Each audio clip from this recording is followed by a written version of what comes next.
Okay lang po. Gusto ko lang po kasi sana itanong bakit yung lyrics nyo. Sabi nyo, kung gusto mo lumigaya ang iyong buhay, umanap ka ng pangit at ibigin mong tunay. Ginawa ko naman. Kung gusto mong lumigaya ang iyong buhay, umarap ka ng pangit at ibigin mong tunay. Isang pangit na talagang di mo matanggap, at wag ang lalaki na iyong pangarap. So, napakinggan ko po yun, naniwala po ako doon.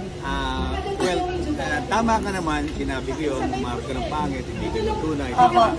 Pero sinabi ko yun noong 1991.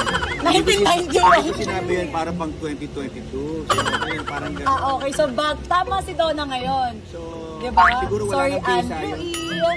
E. Iba na ang panahon. Kahit pangit ngayon, ay naglolo ko. Sorry, Andrew E. Kahit pangit ngayon, ay naglolo ko. So, tama si Donna. So, pinago na po. Huwag na po na kayo maniwala kay Sir Andrew E. sa lyrics niya. Kay Donna na po tayo maniwala. Joke lang. Maraming salamat.